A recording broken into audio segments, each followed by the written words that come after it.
নেপাল বিদ্যুৎ বিক্রি করবে এবং সেটা বাংলাদেশ ইন্ডিয়ার কাছ থেকে কিনে আনবে। এখন আমার প্রশ্ন হচ্ছে, নেপাল বিদ্যুৎ যদি বিক্রি করে থাকে তাহলে বাংলাদেশ সরাসরি নেপালের কাছ থেকে কিনতে পারে, সেখানে নেপালের কাছ থেকে না কিনে ইন্ডিয়ার মাধ্যম ধরে কেনার এটার মূল কারণ কি, আপনি কি মনে করেন? আমি আসলে আমি যেখানে যাই সেইখানে আমার এই ভারতের বিষয়ে কথা বলতে হয়, কি বলবো। এখন এটা খুবই বাংলাদেশের মতো আপনি একজন অতিথির কথা বললেন যে তিনি আজকে আমাদের সাথে থাকার কথা ছিল, কিন্তু থাকেন নাই কেন সেটা প্রকাশ্যে বলছি না। এখন বাংলাদেশটা না, ধরুন, অনেক মানুষ অনেকভাবে সমালোচনা তো করা যায় যে বিএনপি পারে নাই, বিএনপি ব্যর্থ, এই সেই। এই আওয়ামী লীগ যারা কিনা আজকে এত বড় বড় কথা বলে বাংলাদেশ স্বাধীন করে এনেছে, এই সেই আওয়ামী লীগের কিন্তু ২১ বছর খোঁজ ছিল না। যে জিয়াউর রহমানকে আজকে আওয়ামী লীগ সবচাইতে শত্রু মনে করে, সেই জিয়াউর রহমান সাহেব এই শেখ হাসিনাকে বাংলাদেশে নিয়ে এসেছিলেন। যদিও দুর্ভাগ্যজনকভাবে তিনি আসার ১৫-১৬ দিনের মাথায় জিয়াউর রহমান সাহেবকে মরতে হয়। সেটার পেছনেও শেখ হাসিনার আহ আমার মনে হয় শেখ হাসিনা খালেদা জিয়ার জায়গায় থাকলে সেটার জন্য ওনাকে অভিযুক্ত করতেন, যেটা ওনারা করে থাকেন। তো এখন এরকম একটা পরিস্থিতিতে এসে ১২ বছর ১৩ বছর একটা দল যখন ক্ষমতার বাইরে থাকে, তখন খুব স্বাভাবিকভাবেই তাদের শক্তিতে একটু ভাটা পড়বে। তারপরও আজ এই শফিউল ভাই হেলাল ভাইয়ের কথা বলছিলেন, ওনাকে কিন্তু আমি অনেক আগে থেকে চিনি। ব্যক্তিগত সম্পর্ক নেই বা পরিচয় নেই, কিন্তু চিনি। ওনার বিরুদ্ধে আমার যতটুকু মনে হয় কমপক্ষে বোধহয় শখানেকের কম হবে না মামলার সংখ্যা। সেই মামলাগুলো নিয়েই কিন্তু উনি মারা গেলেন। আমার মানে মন্দের যে ভালোর একটা ব্যাপার আছে না, আমার মনে হয় ওনার পরিবার উনি জীবিত থাকা অবস্থায় যে পরিমাণে যন্ত্রণা সহ্য করতে হয়েছে তার চাইতে এখন ভালো থাকবেন। অন্তত পুলিশের ঝামেলাগুলো থেকে ভালো থাকবেন। এটা শুধু একজনের বিষয় না, আমার পরিচিত অন্তত শত শত মানুষ আছে, সেটা ফেসবুকে হোক সরাসরি হোক। সেই মানুষগুলো মানবেতর জীবনযাপন করছে, বাসায় ঘুমাতে পারে না। মাইদুর ভাই কথা বলছেন এখন লন্ডনে বসে, কিন্তু মাইদুর ভাই যদি দেশে থাকতো তাহলে এই যে কথাগুলো বললেন এই কথাগুলো বলতে পারতো না, বললে ওনাকে জেলে থাকতে হতো। তো এরকম একটা পরিস্থিতির মধ্যে এসে বাংলাদেশের বিএনপি নামক যে দলটা আছে সেই দলটা যে এখনো নমিনেশন পেপার জমা দেয়, কিংবা রাজনীতির সাথে যুক্ত আছে, কিংবা রাজনৈতিক কথা বলে, মানে বিষয়টা বুঝতে হবে যে তারা কিন্তু সরাসরি ভোটের দাবিদার, অংশীদার আওয়ামী লীগের সাথে। সাধারণ কথাবার্তা বলেই মানুষ টিকতে পারে না। সেখানে যখন ক্ষমতার অংশীদার হিসেবে তারা মাঠে থাকতে চায়, তখন বিএনপিকে থাকতে দিবে না, এটা খুব স্বাভাবিক একটা ব্যাপার। সেই জায়গাতে দাঁড়িয়েও কিন্তু বিএনপি এখনো পর্যন্ত মাঠে আছে। পুলিশ, থানা, তারপরে রাজনৈতিক দলগুলোর হামলা, মামলা, এগুলো অনেক কিছু মিলিয়ে তারা বাড়িতে আছে বা রাজনীতি করছে, দলের সাথে সম্পৃক্ত আছে। তো দেশে থেকে বলা সম্ভব না। তো সেরকম একটা দেশের মধ্যে আপনি নিশ্চয়ই জানেন যে এই দেশটা কারা চালাচ্ছে এবং কাদের নিয়ন্ত্রণাধীন, কাদের উপরে ভর করে তারপরে এই সরকারটা আছে। এটা যদি না হতো, ভারত যদি আজকে আওয়ামী লীগকে এভাবে উলঙ্গভাবে সমর্থন না দিত, তাহলে কিন্তু আওয়ামী লীগ এভাবে থাকতেও না হয়তো, বা থাকা সম্ভবও হতো না। সেই ভারতের বিরুদ্ধে কথা বলাটা আসলে কতটুকু ঝুঁকি সেটা আমি ইলিয়াস হাড়ে হাড়ে এখনো টের পাচ্ছি। বিশেষ করে গত বছর যখন ইসকন নিয়ে বা ভারত নিয়ে কয়েকটা আমার খুব আলোচিত অনুষ্ঠান ছিল, সেগুলো করার পর আমি টের পেয়েছি। সেই কারণে এসব নিয়ে কথা যত কম বলা যায় ততই ভালো। তারপরেও আপনি যে কথাটা বললেন যে নেপাল থেকে বিদ্যুৎ আনবে, সেটা ভারতের কোম্পানি হয়ে তারপরে কেন? এটা শুধু এই বিদ্যুতের বিষয় না, আমাদের বাংলাদেশের যে স্মার্ট কার্ড তৈরি করবে সেই কার্ডের জন্য ভারতীয় একটি কোম্পানির সাথে চুক্তি করা হয়েছে, এবং যেই কোম্পানিটি কিনা এরই মধ্যে আন্তর্জাতিকভাবে তারা ব্ল্যাক লিস্টেড, এবং ভারতের নিজস্ব তাদের দেশের মধ্যে তারা আহ, তাদের বিরুদ্ধে সম্ভবত একটা মামলা হয়েছে, সেই মামলার কারণে তারা তাদের দেশে কোনো কার্যক্রম করতে পারে না। সেই কোম্পানিকে এনে আমাদের দেশে স্মার্ট কার্ড তৈরি করার দেয়া হচ্ছে। আপনি সুন্দরবনের যে রামপাল প্রকল্প যেটা বলা হচ্ছে, সেখানে সুন্দরবন কিন্তু বাংলাদেশে না, পশ্চিমবঙ্গেও কিন্তু এর একটা পার্ট আছে। তাদের ওই দেশে কিন্তু তারা এই প্রকল্পটা করছে না, সেই প্রকল্পটা করছে সে আমাদের দেশে। বাংলাদেশকে তারা যখন লোন দিচ্ছে, সেই লোনের মধ্যে যেসব শর্ত থাকে, আপনি যদি এরকম কোনো এই ঋণের যদি কোনো খসড়া কিংবা একবারে সম্পূর্ণ চুক্তির যে শর্তগুলো আছে সেগুলো করে থাকেন, তাহলে আপনি যদি 10 বছরের একজন শিশু হন, তারপরেও বুঝবেন যে কত মানে একেবারে উন্মাদ হলে তারপরে নিজের দেশকে নিয়ে আরেক দেশের সাথে এই ধরনের চুক্তি করা যায়। অতএব তারা সব দিক থেকে দিচ্ছে। এখন এটা অনেকে যারা আওয়ামী লীগের লোকজন আছে তারা বলে থাকেন যে আমাদের মুক্তিযুদ্ধের তারা আমাদেরকে উপকার করেছে, তারা আমাদের সহায়তা করেছে, সেজন্য করছে। মুক্তিযুদ্ধে তারা কি করেছে, কেন করেছে সেই বিতর্কে যদি নাও যাই, এই মুহূর্তে যে ঘটনাগুলো ঘটছে সেটা হচ্ছে যে আওয়ামী লীগের সাথে আওয়ামী লীগ কখনো শুধুমাত্র মুক্তিযুদ্ধের কারণে ভারতকে এই সমর্থন দিচ্ছে না। শেখ হাসিনা আপনারা জানেন যে প্রণব চক্রবর্তীর বাসাতে প্রায় 4-4.5 বছর ছিলেন, যে সময়টাতে ওনার বাবা মারা যায়। তো সেই বাসাতে থাকা অবস্থায় আমাদের দেশে ভারতীয় গোয়েন্দা সংস্থা কিংবা ভারতীয় পলিটিশিয়ান যারা আছে তারা কিন্তু সুদূর প্রসারী একটা পরিকল্পনা নেয় এবং শেখ হাসিনাকে বাংলাদেশে এনে তারপরে বাংলাদেশে কিভাবে তারা কত সাল থেকে তারা কি করবে, কত সাল থেকে নির্বাচনে এই ধরনের কারচুপি করবে, এই পরিকল্পনা কিন্তু তারা সেই সময় থেকে নিয়েছে। এটা আমরা জানি না কিংবা আমাদের যারা রাজনীতিবিদ আছে তারা এই জিনিসগুলো চিন্তা করি না। আমি মনে করি সবচাইতে ভারতের ব্যাপারে আমাদের প্রতিটা রাজনীতিবিদের সব সময় স্বচ্ছ একটা ধারণা রাখা উচিত। তো সেই শেখ হাসিনাকে যখন বাংলাদেশে এনে রাজনীতি করতে দিল, তারপরের সময়গুলো আপনি একটু মিলিয়ে দেখেন, প্রত্যেকটা পদে পদে ভারত আমাদেরকে নগ্ন হস্তক্ষেপ করেছে। আমি ইদানিং অন্যান্য রাজনীতি, আমি নাম বলে বলছি না, অন্যান্য রাজনৈতিক দলেরই অনেক নেতা কর্মীদেরকে দেখছি যে বিএনপির পক্ষ হয়ে ভারতের পক্ষ হয়ে অনেক বার্তা টার্তা দেওয়ার চেষ্টা করছেন। দেখেন, রাজনীতি করতে করতে যদি নাকি আপনি মারাও যান, তারপরেও বাংলাদেশের মানুষ আপনাকে ঘৃণা করবে না। ক্ষমতায় না আসলে কি হয়েছে, আপনি তো জনগণের জন্য রাজনীতি করেন, সমস্যা কি? আপনি চেষ্টা করছেন ভারতের বিরুদ্ধে, যারা আমাদেরকে সবচাইতে বেশি, আমাদের সবচেয়ে বড় শত্রু, সবচেয়ে বেশি ক্ষতি করছে, সেই দেশটার বিরুদ্ধে আপনি যে সংগ্রাম করছেন 12 বছর না 12 যুগও যদি করেন, তারপরে মানুষ আপনাকে মনে রাখবে। কিন্তু আপনি যদি হঠাৎ করে শেখ হাসিনার মতো 12 বছর না, শেখ হাসিনার মতো আরো 12 যুগ ক্ষমতায় থাকলেও আপনি মাহাথির মোহাম্মদ হতে পারবেন না। এই জিনিসগুলো আমাদের বোঝা উচিত।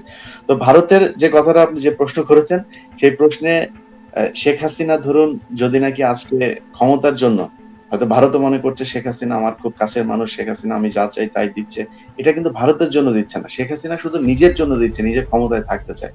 এগুলো আপনি কিছু বই যদি পড়েন, ধরুন যেটা সবচেয়ে বিতর্কিত বই সেটা বাদে দিলাম, আপনার মতিউর রহমান রেন্টুর, আপনি মুক্তিযুদ্ধের সপক্ষে শক্তির কথা বলছেন তো, তাজউদ্দিন আহমেদ সাহেবের মেয়ে আপনার শারমিনের যে বইটা আছে, তাজউদ্দিন আহমেদ নেতা ও পিতা, এই বইটা যদি পড়েন, আপনার এই পরিবারটার প্রতি একেবারে 100% স্বচ্ছ একটা ধারণা চলে আসবে।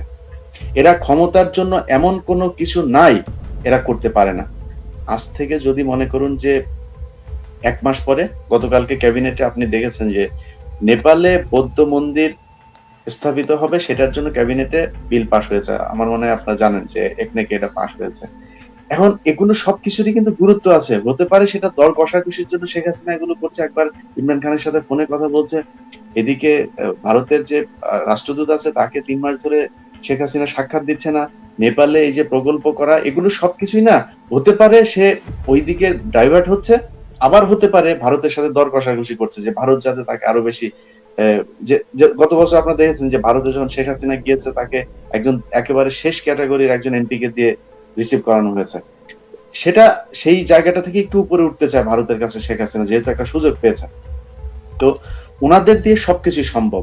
আপনি যদি মনে করেন যে ভারতের সাথে আরো ভয়ানক কোনো, যেটা কালকে একটা অনুষ্ঠানে বলছিলাম যে বন্দরের বিষয়টা আপনারা নিশ্চয়ই এর মধ্যে আলোচিত হয়েছে, যে ভারতীয় একটি জাহাজ এবং বাংলাদেশের একটি জাহাজ, দুটি জাহাজ যদি একই সময়ে আসে, সেই ক্ষেত্রে তারা ভারতের যে জাহাজটি এসেছে সেটিকে জেটিতে ভিড়তে দিবে আগে। ডেডিকেটেড এবং প্রায়োরিটি ভিত্তিতে, যে দুটা ভিত্তিতে আপনার জাহাজকে আমরা নোঙর করতে দেই, সেখানে ভারতকে দেওয়া হয়েছে প্রায়োরিটি বেসিসে আসার। আমি কিন্তু সেই প্রশ্নতে আসবো আপনার কাছে। আমার প্রশ্ন, এই সব কিছু দিয়ে আপনি যা চায় তারা ভারতের বিষয়ে ভাই ক্ষমতায় তো আওয়ামী লীগ আছে শুধুমাত্র ভারতের উপর চেপে বসে। একজন আওয়ামী লীগের মানুষ বলতে পারবে আপনি নির্বাচন করার দরকার নাই। একটা জাতীয় টেলিভিশন কিংবা পত্রিকা, এই পত্রিকাকে আপনি একটু কাইন্ডলি বলেন যে একটা জরিপ করতে, যেটা যুক্তরাষ্ট্রে হয়, যুক্তরাজ্যে হয়, নির্বাচনের আগে প্রতিটা প্রার্থীর পক্ষে বিপক্ষে এই ধরনের জরিপগুলো হয়। ভোট নেওয়ার দরকার নেই। আওয়ামী লীগ তো মনে করে তাদের পক্ষে হচ্ছে ওই যে সজীব ওয়াজেদ জয় আছেন, উনি নির্বাচনের আগেই একটা জরিপ করেন যে 85% মানুষ আওয়ামী লীগের পক্ষে। আমি মেনে নিচ্ছি। একটা জাতীয় টেলিভিশন, সেটা ওনাদের যে বিটিভি আছে বা ওনাদের 71-71 আছে, এগুলোতে করতে বলেন। জনগণ ভোট দেবে, অনলাইনে বলবে যে আওয়ামী লীগ না বিএনপি, নৌকা অথবা ধানের শীষ, ভোট দিন। সেদিন দেখবেন যে আওয়ামী লীগের কতজন ভোট আছে। এখন এটা কিন্তু তারা নিজেরাও জানে, যেই কারণেই আজকে এত সমস্যা। এই সংস্থাকে ব্যবহার করছে, ওই সংস্থাকে ব্যবহার করছে, ক্ষমতায় থাকতে হবে। তো আমার বিশ্বাস যে কোনো দিন, যে কোনো সময়, যে কোনো ঘটনা ঘটতে পারে, কারণ আল্লাহ এত বেশি অবিচার, অত্যাচার এগুলো সহ্য করবে বলে আমি মনে করি না। বলেছিলেন ফ্রি ট্রানজিট সুবিধা দেওয়া হয়েছে ইন্ডিয়াকে, এবং বাংলাদেশের সমুদ্র বন্দর সহ সবকিছু ওনারা ফ্রিতে ব্যবহার করতে পারবেন। এবং যখনই কোনো পণ্যবাহী ট্রাক হোক, যে কোনো কিছু হোক, পণ্যবাহী মাল আসবে সমুদ্র বন্দরে বা যে কোনো ট্রানজিটের মাধ্যমে যে কোনো দিক থেকে, তখন সর্বপ্রথম এই সুবিধাটি দেওয়া হবে ইন্ডিয়াকে। এখন আমার প্রশ্ন হচ্ছে, যেখানে পণ্য ওঠানামা করাতে প্রায় মাসের উপরে লেগে যায়, কখনো 6 মাস 1 বছর লেগে যায়, সেখানে ইন্ডিয়ার মাল আসার সাথে সাথে তাদেরকে খালাস করার সুবিধা দেওয়া হবে। এখন সেখানে বাংলাদেশকে ইন্ডিয়ার পরে সেই সুবিধা পাবে। তাহলে বাংলাদেশের স্বার্থ আগে নাকি ইন্ডিয়ার স্বার্থ আগে? আপনি কোনটিকে, এখানে এই স্বার্থ সিদ্ধ কার করা হচ্ছে এবং এটার মূল লক্ষ্য কি? এতে কে সুবিধা নিচ্ছে বাংলাদেশ থেকে? এটা তো এখন এই মুহূর্তে দিনের মতো পরিষ্কার সাদিক ভাই। আপনি বাংলাদেশের মানুষের কে বিএনপি করে আর কে আওয়ামী লীগ করে, ইট ডাজেন্ট ম্যাটার। কারণ হচ্ছে যে আওয়ামী লীগের অনেক মানুষ, আমরা তো বাংলাদেশি, তাই না? আওয়ামী লীগ তো আর এরকম না যে তারা অন্য ভিন গ্রহের কোনো মানুষ, তাদের সাথে আমাদের সম্পর্ক নেই, এরকম না। আমার বন্ধু বান্ধবের তালিকা যদি আপনাকে দেই, 80% হচ্ছে ছাত্রলীগ, যুবলীগ, এগুলোর সাথে সম্পৃক্ত। তো সেইখানে তাদের সাথে আমাদের কথা হয় না। তারাও কিন্তু জানে এই ভারতের বিষয়গুলো, প্রশাসনে বিভিন্ন জায়গায় ভারতীয় এসব দালালদেরকে বসানো হচ্ছে, তারা জানে। কিন্তু কিন্তু তারা কেন কথা বলে না বা অনেক সময় আমাদের বিরুদ্ধে কেন বলে? কারণ তাদের ব্যক্তিগত যে স্বার্থটা আছে, সেই স্বার্থটাকে তারা আপনার দিচ্ছে না। এখন এখানে আবার কিছু বিষয় আছে। ধরুন, আপনি যদি বাংলাদেশের ইতিহাস পড়েন, আপনাকে পড়তে হবে কার বই? ব্যারিস্টার আমিরুলের বই পড়তে হবে। তারপরে তাজউদ্দিন আহমেদের মেয়ে, যদিও উনি অনেক বড় লেখিকা না, কিন্তু ওনার বাবার যে ব্যক্তিগত বিষয়গুলো তো উনি সবচেয়ে বেশি জানেন, ওনার বইটা পড়তে হবে, তাজউদ্দিন আহমেদ নেতা ও পিতা। এই বই যদি পড়েন, তাহলে আপনার ইতিহাস সম্পর্কে কারো কাছে যাওয়ার দরকার নাই, অনেক কিছু জেনে যাবেন। তারপরে হচ্ছে মহিউদ্দিন সাহেবের বই, হ্যাঁ, এরকম কয়েকজনের বই পড়তে হবে। আপনি ওবায়দুল কাদের আর হাসান মাহমুদের কাছে আওয়ামী লীগের ইতিহাস পড়লে তো সমস্যা। আর সবচেয়ে বড় সমস্যা যেটা, সেটা হচ্ছে আমাদের দেশে যারা রাজনীতি করে না, মানে ছোটখাটো নেতা টেতা এগুলো তো বাদ, বড় নেতা যারা আছে, এরাও কখনো ইতিহাস পড়ে না। আমি এখানে পাবলিকের কমেন্ট পড়ছিলাম, সেখানে অনেক মানুষ অনেক ধরনের কথাবার্তা বলছে। তার মধ্যে বেশিরভাগ মানুষই, মানে 99% মানুষই পজিটিভ কথা বলছে। দুইজন মানুষের কমেন্ট আমি নোট করেছি। সেটা একজন হচ্ছে বলছে যে, ভাই আমাদের কি এখন চীনের দিকে যাওয়া উচিত নাকি ভারতের দিকে থাকা উচিত? তো আরেকজন বলেছেন যে আমি বিএনপির দালাল। তো দালালির প্রশ্নটাই, উত্তরটাই আগে দেই। সেটা হচ্ছে, দেখেন, বাংলাদেশের প্রতিটা মানুষ কোনো না কোনো কারো দালাল। আমি যে মানে খুব বেশি মানে কি বলে নীতি কথা বলি, আমি নিজেও, আমি যে টেলিভিশনে কাজ করেছি, সেই টেলিভিশনের যে মালিক ছিলেন, তিনাকে আমার নম নম করে চলতে হয়েছে, তিনাকে আমার সম্মান করতে হয়েছে। তেল মারি নাই কখনো, কিন্তু তাকে সম্মান তো করতে হয়েছে। অতএব আপনাকে কোনো না কোনো জায়গায়, কোনো না কোনো কারো কাছে ছুটি মানে ছোট হতে হবে, কিংবা আপনার কারো না কারো দালালি করতে হবে। এখন যারা বলেন যে বাংলাদেশে হচ্ছে গিয়ে আপনার, মানে তারা কোনো দলের প্রতিনিধিত্ব করে না, কোনো দলকে সমর্থন করে না, এদের মানে অস্তিত্ব নিয়েই সমস্যা আছে। এরা মানে সবচাইতে ডাহা মিথ্যা কথা হচ্ছে এরা বলে, কারণ প্রতিটা মানুষ কোনো না কোনো দলকে কোনো না কোনো ভাবে সাপোর্ট করে। এখন আমি বিএনপির দালালি করি, আরে ভাই বিএনপির দালাল, আমি বিএনপি যদি নাকি পছন্দ করি, সেটা আমার ব্যক্তিগত ব্যাপার। আমি 21 টেলিভিশনে 5 বছর চাকরি করেছি, আমার একটা নিউজ দেখান, একটা সিঙ্গেল নিউজ দেখান যেই নিউজে কিনা বিএনপির কোন নেতা যে কিনা দুর্নীতির সাথে জড়িত ছিল কিংবা খারাপ কিছু করেছে সেই বিএনপি নেতাকে আমি বাঁচিয়ে দিয়েছি। আপনি যান এনি চৌধুরী ভাইয়ের কাছে যান। এনি চৌধুরী আপনার ভৈরবের একজন কমিশনার ছিল, সেই বিষয় নিয়ে অ্যানি ভাইয়ের কাছে পর্যন্ত গিয়েছে সেই ব্যক্তি। সে তার বাড়ির কাজের বুয়াকে আপনার ধর্ষণ করে মেরে ফেলেছে এবং সেটা নিয়ে ধামাচাপা দেওয়ার জন্য সে নানান কিছু করেছে। সেটা নিয়ে আমি নিউজ করেছি, আপনারা যারা আমার নিউজ নিয়মিত দেখতেন, ভৈরবের আরিফ কমিশনারের সেই নিউজ করার পর তাকে 6 মাসের জন্য জেলে দেওয়া হয়, সরি জেলে ছিল দীর্ঘদিন, 6 মাসের জন্য তার বাড়ি হচ্ছে সিলগালা করা হয়। এখন এই যে কাজগুলো আমরা করেছি, আমি কোন দলের পক্ষে বা বিপক্ষে একটা নিউজ কেউ দেখাতে পারবে না, তারপরেও আমি বিএনপির দালাল। ভাই আমি এখন ইউটিউবে কাজ করি, ইউটিউব আমার বাপের টাকা দিয়ে কেনা মোবাইল, আমার বাপের টাকায়, আমার নিজের টাকায় এখানে স্টুডিও তৈরি করা। আমি কার দালালি করবো এটা আমার ব্যাপার, আপনার সমস্যা কি? ইউটিউবে টাকা কামানোর জন্য কথা বলে, আমি ইউটিউবে কামানোর জন্য কথা বলি, আপনি ইউটিউবে টাকা কামান, সমস্যা কোথায়? আপনাকে না করছে কেউ। দালালি আমরা কারো না কারো করি। এখন প্রশ্ন হচ্ছে যে বিএনপি কি কিছুই করে নাই, আপনি বিএনপির পক্ষে কথা বলেন না কেন? আপনাকে যদি বিএনপির জায়গায় দেওয়া হয়, মনে করেন যে এমপির জায়গায় দেওয়া হয়, যিনি আপনি নীতি কথা বলেন, আমি ইলিয়াস নীতি কথা বলি, আমাকে দেখ একটা মন্ত্রণালয়, দুর্নীতি করবো না একেবারে? আপনার চেয়ে কম করব বা বেশি করব, কিন্তু করব দুর্নীতি। এখন কারা দুর্নীতি করে না এর কোন লিস্ট আমাদের বাংলাদেশের কোন মানুষের কাছে আছে যে এই মানুষগুলো দুর্নীতি করে না? কাকে আপনি বিশ্বাস করবেন, কাকে ক্ষমতায় দেবেন? অতএব ক্ষমতায় যারা আছে, যারা যায়, তারা কোটি কোটি টাকা খরচ করে নির্বাচনে যায়, নির্বাচনে জিতে চিন্তা করে আমি 10 কোটি টাকা নির্বাচনে খরচ করেছি, আমি এটা 20 কোটি টাকা উসুল করব। এটাই হচ্ছে আমাদের দেশের নিয়ম। কিন্তু আওয়ামী লীগের প্রতি কেন ক্ষিপ্ত আমরা? কারণ হচ্ছে আওয়ামী লীগ আমাদের বাংলাদেশের যে সার্বভৌমত্ব সেই জায়গাটাতে তারা আঘাত করেছে, এই জন্যই আমরা কথা বলি। আপনি যে বন্দরের কথা বললেন, এই বন্দর না শুধু, আপনারা সবাই জানেন যে গভীর আপনাদের ভারতের সাথে সমুদ্র বিজয় হয়েছে, তিনি হচ্ছে মাদার অফ সমুদ্র হয়েছেন। তো এখন এই যে সমুদ্র যে বিজয় হলো, সেই সমুদ্র বিজয় হওয়ার পরের কথা কিন্তু আর কেউ বলে না। সেখানে যে অ্যাপিল হয়েছে আন্তর্জাতিক সেই কোর্টে, সেই আপিলে কিন্তু বাংলাদেশ উপস্থিত হয় নাই, সেখানে আপিল করেন এবং সেটা কিন্তু আবার ফের ভারত দখলে নিয়ে নিয়েছে। সেই কথা কিন্তু কেউ বলে না। আমাদের দেশে বঙ্গবন্ধু স্যাটেলাইট, এই স্যাটেলাইট করে মনে হচ্ছে যে বাংলাদেশ মোটামুটি যুক্তরাষ্ট্রের কাছাকাছি, নাসাকে টিকা দিচ্ছে, এরকম একটা পরিস্থিতি। কিন্তু আপনি কি জানেন যে যেই টাকা দিয়ে আপনি 3,000 কোটি টাকা দিয়ে আপনি এই স্যাটেলাইট পাঠালেন, সেই টাকাটা দিয়ে আমাদের দেশে অন্তত 20 বছর আমরা স্যাটেলাইট সুবিধা নিতে পারতাম।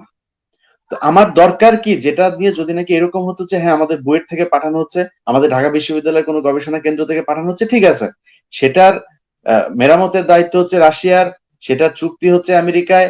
তো সবকিছু যদি আরেক দেশ করে, আমরা শুধু টাকা দিয়ে যে সেবাটা পাবো সেই সেবা যদি তার চেয়ে কম টাকা দিয়ে পেতে পারতাম, তাহলে আমাদের এটা করার দরকার কি ছিল? সবশেষ বিষয় যেটা, সেটা হচ্ছে যে খুব গুরুত্বপূর্ণ জায়গা থেকে কথাগুলো শোনা যে বঙ্গবন্ধু স্যাটেলাইটকে খুঁজেই পাওয়া যাচ্ছে না। এখন এটা সত্য না মিথ্যা এটা কিন্তু একেবারে মানে বায়োলজিক্যাল প্রুফ দেওয়ার ক্ষমতা আমার আপনার নেই। এগুলো টেলিভিশনে যারা কাজ করে, যারা আইটিতে আছেন তাদের কাছে শুনবেন যে বঙ্গবন্ধুর সিগন্যালে যে টেলিভিশন গুলোর কথা বলা হচ্ছে তারা বঙ্গবন্ধুর সিগন্যালে কাজ করে না। অতএব বঙ্গবন্ধু স্যাটেলাইট খুঁজে পাওয়া যাচ্ছে না, এটা আমি বিশ্বাস করি। কারণ যে সরকার প্রতিটা ক্ষেত্রে গুজব ছড়ায়, তারা এই ধরনের গুজব ছড়াতে পারে, এটা আমার কাছে অবিশ্বাস্য মনে হয়নি। 2 নম্বর হচ্ছে ভারত না চীন হচ্ছে গিয়ে আমাদের এখন কার পন্থী থাকা উচিত? ভারত না চীন? কেন ভাই, আমরা বাংলাদেশ স্বাধীন হয়েছে কিসের জন্য? কোন দেশের হয়ে থাকার জন্য হয়েছে আমরা স্বাধীন? কেন চীনের হয়ে থাকতে হবে, কেন পাকিস্তানের হয়ে থাকতে হবে? আমরা ভারতের আজ্ঞাবহ হয়ে থাকার জন্য তো স্বাধীন হই নাই। কিন্তু ভারত আমাদেরকে স্বাধীন করেছে তাদের আজ্ঞাবহ করে রাখার জন্য। সেই জায়গা থেকে বিএনপি লম্বা একটি সময় ক্ষমতায় থেকেছে এবং ক্ষমতায় থেকে তারা বাংলাদেশকে একটি স্বাধীনতার রূপ দেওয়ার চেষ্টা করেছে। কিন্তু যতবার এই আওয়ামী লীগ এসেছে, ততবার এসেই তাদের প্রধান যে ধাক্কা সেটা হচ্ছে বাংলাদেশের যেসব ধর্মপ্রাণ মানুষ আছে তাদের উপরে। তারা আসলে কুকুরের মাথায় টুপি দেওয়া হয়, তারা আসলে দাড়ি পাঞ্জাবি এগুলোর উপরে আঘাত করা হয়, বাংলাদেশে মুসলমানদের উপরে আঘাত করা হয়, এখানে ভিন্ন ধর্মী ভিন্ন দেশের যে দালাল আছে তাদেরকে দেশের বড় বড় পদগুলোতে বসানো হয়। আমি ধর্মীয় বিভাজন করছি না, কিন্তু তারা মনে করেন যে ভারতে যারা আছেন, ভারতের যারা আমাদের উপরে নিয়ন্ত্রণ করতে চায়, তাদের পছন্দের মানুষ হচ্ছে বাংলাদেশে যেসব হিন্দু আছে তারা, এবং হিন্দুদেরকেও আমরা দেখি যে কিছু, আমি সব হিন্দুদেরকে বলছি না, অনেক হিন্দুই আছেন বাংলাদেশি। তো এই যে শ্যামল দত্তকে নিয়ে আপনার গত দুদিন আগে নিউজ বের হয়েছে দ্য হিন্দুতে। তো দ্য হিন্দু হচ্ছে ভারতের গোয়েন্দা সংস্থার একটি মুখপাত্র পত্রিকা, তারা সরকারের সবসময় রিপ্রেজেন্ট করে। দ্য হিন্দুতে শ্যামল দত্তের নাম কোট করে তারপরে তারা সংবাদ পরিবেশন করেছে। এর মানে কি? এবং তারা সেখানে বলছে যে, পত্রিকাটা তো ইংলিশ, তারা বলছে যে রিনাউন্ড ডেইলি নিউজ পেপার, ভোরের কাগজ, ভোরের কাগজ বাংলাদেশে renowned daily news paper. Is it true? এটা আপনার আমাকে বিশ্বাস করতে হবে। এখন তারপরে তারা শ্যামল দত্তকে কোট করে তারপরে তারা সংবাদ করছে। কে শ্যামল দত্ত?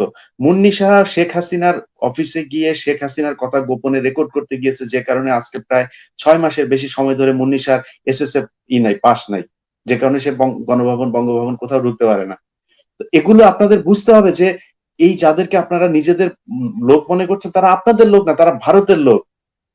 এই জিনিসটা আওয়ামী লীগের লোককে বুঝতে হবে। আর সাধারণ মানুষ যদি মনে করেন যে আমরা চীনের পক্ষে না পাকিস্তানের পক্ষে, ভাই আমি কারোর পক্ষেই না।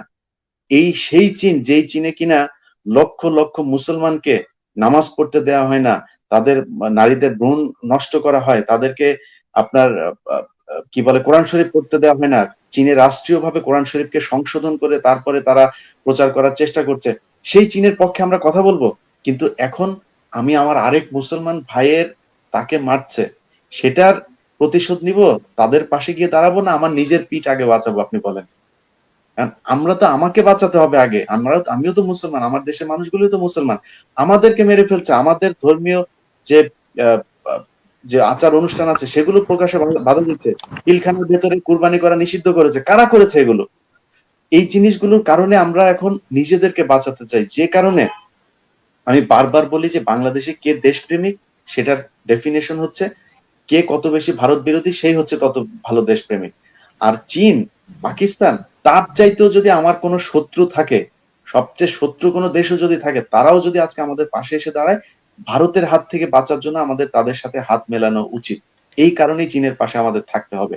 আমি চীনের পক্ষেও না, পাকিস্তানের পক্ষেও না, ভারতের পক্ষেও না, আমি বাংলাদেশের পক্ষে। আমি মনে করি আমাদের নিজের পায়ে দাঁড়ানো দরকার। কিন্তু এই মুহূর্তে আমাদের একজন সাবেক সেনা কর্মকর্তা বলেছেন যে সেনাবাহিনীতেও নাকি ভারতের একেবারে নগ্ন একটি হস্তক্ষেপ আছে, এবং আপনার ভারতকে কাছে এই খুশি প্রশ্নটা আসবো আমি, ইলিয়াস ভাই, এটা আইডেন্টিফাই করে আমার এক প্রশ্ন আছে। আমরা কিন্তু অনুষ্ঠানে না, ওইটা ধারাবাহিকভাবে নিয়ে করে আসলে ওইটা নিয়ে পরবর্তী খুব বেশি কথা বলা ঠিকও হবে না, বা কথা বলাও সম্ভব না। কিন্তু যে কথাটা বলতে চাই, আপনি অনুষ্ঠানের শুরুতে একটা ঘটনা বলেছেন, অতএব বুঝতে পারছেন যে দেশটা কোন দিকে যাচ্ছে। এখন এই এই যে এই কাজগুলো করা হচ্ছে, বলা হচ্ছে যে এখানেও ভারতের নগ্ন হস্তক্ষেপ আছে, সেটা থেকে আপনাকে বাঁচতে হবে। এখান থেকে বেঁচে হুট করে আপনি একা দাঁড়িয়ে যাবেন, এটা বাংলাদেশে এই মুহূর্তে সম্ভব না। কোথায় নেই বলেন? একজন মাদ্রাসার সুপার গত কিছুদিন আগে একটা কওমি মাদ্রাসার মধ্যে 12 জন শিক্ষার্থীকে ধরেছে, 12 জন শিক্ষার্থীকে ধরেছে, এবং সেই 12 জন সব হচ্ছে হিন্দু। তারা দাড়ি টুপি রেখে সেখানে তারা কওমি মাদ্রাসায় পড়াশোনা করছে, কওমি মাদ্রাসায়। এটা হচ্ছে সবচাইতে বেশি ধর্মীয় পড়াশোনা করার একটা জায়গা। আলিয়া মাদ্রাসা তো ধরুন জেনারেলাইজ করা হয়েছে, সেখানে ইংরেজি পড়ানো হয়, অনেক কিছু পড়ানো হয়। কিন্তু কওমি মাদ্রাসায় শুধুমাত্র আরবি শিক্ষা দেওয়া হয়, ধর্মীয় শিক্ষা দেওয়া হয়। সেই মাদ্রাসায় গিয়ে হিন্দুরা পড়াশোনা করছে। মোটিভ কি ছিল? উদ্দেশ্য কি ছিল? এই বিষয়গুলো নিয়ে যারা কাজ করবে তাদের কাছে যখন গিয়েছে, থানায় যখন খবর দিয়েছে, পুলিশকে যখন জানিয়েছে, পুলিশ অজ্ঞাত কারণে সেই বিষয় নিয়ে কোনো কথাই বলে নাই। অতএব এটা বুঝতে কোনো বাকি নাই যে তাদেরকে কারা সেখানে নিয়োগ করেছে, তাদের পেছনে কারা আছে। তো এমন একটা বিরাট, মানে আপনি দেখেন, আমি ব্যক্তিগতভাবে আওয়ামী লীগ নিয়ে সারাদিন কথা বলবেন, কোনো সমস্যা হবে না।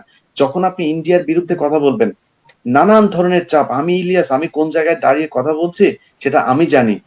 আমার সম্পত্তি ক্রয় করা হয়েছে, আমি আমার বাবা বাড়ি করে রেখে গিয়েছে, আমার বাবার বাড়ি। আমাকে যারা চিনেন তারা, আমি ওপেন সব সময় খুব খোলামেলা কথা বলতে পছন্দ করি। আমার বাংলাদেশের কোনো ব্যাংক অ্যাকাউন্টে 1 লাখ, মানে 100 কোটি 200 কোটি 1000 কোটির হিসাব যারা দেয় ওইটাতে গেলাম না, 1 লাখ টাকা আমার বাংলাদেশের কোনো ব্যাংক অ্যাকাউন্টে 2010 সালে 21 টিভিতে কাজ শুরু করেছি, সেখান থেকে আজ পর্যন্ত ধরলাম 2020 সাল, এই 10 বছরের মধ্যে একদিনের জন্য আমার ব্যাংক অ্যাকাউন্টে কোনো টাকার ট্রানজেকশন হয়েছে এবং সেটার অ্যামাউন্ট হচ্ছে 1 লাখ 2 লাখ এরকম, যদি দেখাতে পারেন, জীবনে কোনোদিন আমি আপনাদের সামনে নীতি কথা বলবো না। তো আমি ব্যক্তিগতভাবে যেখানে এই জায়গাতে আছি সেখানে আমার বাড়ি ক্রোকের নির্দেশ আদালত থেকে দিয়ে আমার বাড়িতে তালা মারতে গিয়েছে। তারপরে আওয়ামী লীগের লোকজনই ছুটে গিয়েছেন যে না এই তো জীবনে কখনো দেখি নাই কোনো রাজনীতি দলের সাথে সম্পৃক্ত। আর এই যে বাড়ির চেহারা দেখেন, এই বাড়ি কত বছর আগের, এই বাড়ি তো সে করে নাই। তো আপনি এই বাড়ি কিভাবে দখল করতে যাচ্ছেন? এখন এরপরেও আমরা হয়তো কথা বলছি, এটা কিন্তু সাহস না। আমি নিজেকে মনে করি না সাহসী, আমি মনে করি যে মানে এটা হচ্ছে বোকামি। এই মুহূর্তে বাংলাদেশে বসে আমার তো ব্যক্তিগত কোনো স্বার্থ নাই। সাদিক ভাই, আপনি যেখানে আছেন, আপনি তারেক রহমান সাহেবের খুব কাছাকাছি থাকেন। আপনি একটু কাইন্ডলি একজন মানুষকে বলেন, একজন মানুষকে, যে আমার সাথে কোনোদিন তারেক রহমান সাহেব বা ওনার আশেপাশে যারা আছে তাদের সাথে কোন ধরনের কোনো কথাবার্তা হয়েছে, কিংবা আমি তাদের কাছে কোনো স্বার্থ চেয়েছি, আমি কখনো বলেছি যে ভাই আমার তো আমেরিকাতে আছে, আমার স্টুডিও করার জন্য এত টাকা দরকার, এই টাকাটা আমাকে দেন। আপনি যেহেতু আপনাদের এই মিডিয়াটা যেহেতু একটা আহ, দলকে মোটামুটি রিপ্রেজেন্ট করে, সে কারণে আমি বিএনপির কাছে বললাম, জামাতের কথা তো আর এখানে বলে না লাভ নাই। But for your kind information, আমি দর্শক যারা এখানে আছেন তাদেরকে বলতে চাই, জামাত ইসলামের যেসব লোকজন আছে তাদেরকে বলবেন যে একজন জামাত নেতা এসে আমাকে বলবে ওপেনে যে আমাকে কখনো কোন ধরনের সুবিধা জামাত থেকে দিতে পেরেছে, ইয়েস অন্য, শুধু এইটুকু কথা জানতে চাই। আমি সব সময় আপনাদের সব ধরনের বিতর্ক, আমাকে নিয়ে সমালোচনা, সবকিছুর জন্য প্রস্তুত থাকি। কিন্তু আমার কথা হচ্ছে, আমি ইলিয়াসকে বিশ্বাস করার দরকার নেই, আমার কথা শোনারও দরকার নেই। দেশ স্বাধীন করেন ভাই, আপনি আওয়ামী লীগ করেন, আমার কোনো সমস্যা নেই, করতেই পারেন। আপনার রাজনৈতিক মতাদর্শ ভিন্নতা থাকবে, খুব স্বাভাবিক। এটা এটা হচ্ছে বিউটি অফ ডেমোক্রেসি। সো করেন, কোনো সমস্যা নেই। কিন্তু আপনি যখন নিজের স্বার্থের জন্য একটা দেশকে, আমাদের দেশের উপরে ন্যাংটা ভাবে নিয়ন্ত্রণ করার সুযোগ করে দিচ্ছেন, এই দায় আপনি জীবনে এড়াতে পারবেন না। যারা বাংলাদেশের প্রশাসনে বড় বড় জায়গাতে আছে, আমি নাম ধরে বলি, বেনজির, মনিরুল, তারা কি সরকারকে সাপোর্ট দিচ্ছে না? তারা সরকারকে সাপোর্ট দেয় না। এই সারোয়ার্দী যিনি আজকে কথা বলছেন, এই সারোয়ার্দী এর মতো বদমাইশ এক সেনা অফিসার তো আমি আমার জীবনে দেখিনি। এই সারোয়ার্দী যে পরিমাণে বদমাইশ, আমি একবারে মানে ভাষা খারাপ করেই বললাম, এর মতো বদমাইশ সেনা অফিসার আমি আমার জীবনে দেখিনি। সেনাবাহিনীদের সম্পর্কে আমার যে বিশ্বাস ভরসার জায়গা, সেটা হচ্ছে তারা খুব দেশপ্রেমিক হয়। এখন আপনাকে সেনাপ্রধান বানায় নাই, সেই কারণে আপনি এসে আজকে কথা বলছেন। এতদিন কোথায় ছিলেন সারোয়ার্দী সাহেব? কথা বলেন নাই কেন? আমরা ইলিয়াস বেনিফিশিয়ারি না, আমরা কখনো বেনিফিট নেই নাই। আব্দুল সালাম যেদিন ২১শে টেলিভিশনে গ্রেপ্তার হয়েছে, তার আগ দিন পর্যন্ত আমি ইলিয়াসকে দেখেন, আমার ইলিয়াসের নিউজ গুলো একটু দেখেন। আমি কোনোদিন, আমাকে অনেক মানুষ ব্যারিস্টার সুমন, ওই আপনার খন্দকার ফেরদৌস, এদের সাথে নিয়ে তুলনা করে। বা ইলিয়াস বানায় দেখেন একখান। বাংলাদেশের সাংবাদিকতায় আমি আজকের কথা আমাকে বাদ দেন, আমি আজকে জামাতের রিপ্রেজেন্ট, আমি আজকে বিএনপির দালাল, সবকিছু আমি মেনে নিলাম। আমার সাংবাদিকতার জীবনটা একটু দেখেন। এক দুই চাপ সামাল দিয়ে তারপরে সেখানে কাজ করতে হয় নাই। হ্যাঁ, মাথার মধ্যে পিস্তল ঠেকিয়েছে, গোয়েন্দা সংস্থা নিয়ে গিয়েছে। ৫ জানুয়ারি নির্বাচনের দিন শুধু একটু কল্পনা করেন যে ৫ জানুয়ারি নির্বাচনের রাতে আমার কি হতে পারে, শুধু কল্পনা করেন, এটা বলা সম্ভব না। কোথায় কারা নিয়ে গিয়েছিল আমাকে সেটা আমি বলতে পারবো না, কিন্তু শুধু একটু কল্পনা করেন যে আমার কি হতে পারে ৫ জানুয়ারি নির্বাচনে, সেই নিউজগুলো যারা দেখেছেন। অর্থাৎ আমরা কিন্তু দেশে যতদিন ছিলাম ভয় পাইনি। ২১শে টেলিভিশন যদি খোলা থাকতো, যদি আব্দুল সালাম আটক না হতো, আমি ইলিয়াস আজকে পর্যন্ত ঠিক যেমন ছিলাম তেমনই থাকতাম। তো যে কারণে সারোয়ার্দীরা আজকে যে কথাবার্তা বলছে, সেগুলি জি, আমলে নেওয়ার কিছু না, এগুলিও সব জি, হচ্ছে আপনার, ব্যক্তি স্বার্থের ব্যাপার। জি, ইলিয়াস ভাই, আপনার কাছে আমি আসলে, যেহেতু আপনি সারাওয়ার্দী বিষয়টি এখানে নিয়ে এসেছেন, আপনার কাছে জানতে চাই, উনি ২-৩টা স্পর্শকাতর বিষয় উনি উল্লেখ করেছেন। তার মধ্যে একটি হচ্ছে, উনি বলেছেন ইন্ডিয়া থেকে প্রধানমন্ত্রী শেখ হাসিনার ফোন কল ট্র্যাপ করা হয়ে থাকে। এটা আপনি কতটুকু বিশ্বাসযোগ্য বলে মনে করেন? এবং যদি এটা সত্য হয় তাহলে বাংলাদেশের নিরাপত্তা আমি না ব্যবস্থা আপনার শেষ কথাটা না শুনি নাই। ইন্ডিয়া থেকে কি কি বলেছেন আপনি? ইন্ডিয়া থেকে উনার ফোন কল ট্র্যাপ করা হয়ে থাকে। মানে ফোন কল উনারা নজরদারি করে আরকি। এমনটাই বলছেন উনি। এই এই কথাগুলো আসলে খুব মানে স্পর্শকাতর বিষয়। আমি একেবারে আহ, সরাসরি এই প্রশ্নের উত্তর দিচ্ছি না, কিন্তু আপনাকে বলে রাখি যে ভারতীয় গোয়েন্দা সংস্থা, গোয়া নামে তাদের একটা ই ছিল, রাজ্য ছিল। সেই রাজ্যে আপনার একজন জেলেকে তার নৌকায় আগুন ধরিয়ে দিয়েছে কে বা কারা, শুধুমাত্র সেটা একটা আপনার ওই পর্তুগিজদের নিয়ন্ত্রিত একটা এরিয়া, এবং ওই এরিয়াতে কিন্তু এখনো পর্যন্ত যারা ভারতে গিয়েছেন তারা জানেন যে খ্রিস্টান এবং সাদা চামড়ার মানুষ বেশি বসবাস করে। ওরা ওই যে আপনার 47-এর আগে এসেছিল, যে ব্রিটিশদের যে 200 বছরের সেই সময়ে ওরা এসেছিল। সেখানে ভারতীয় গোয়েন্দা সংস্থা ওই নৌকার মধ্যে আগুন লাগিয়ে দেয়। শুধুমাত্র এই ঘটনাকে কেন্দ্র করে ভারত গোয়া দখল করে। আপনার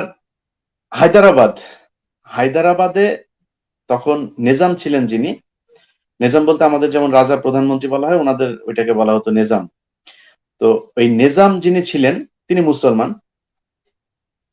ভারতের 300 সম্ভবত 92টা অঙ্গরাজ্য ছিল, যে অঙ্গরাজ্যগুলোকে আপনার ব্রিটিশরা সুযোগ দিয়েছিল যে তোমরা যে রাজ্যগুলো ছোট ছোট রাজ্য ছিল, এগুলোকে বলা হতো হচ্ছে করদ রাজ্য।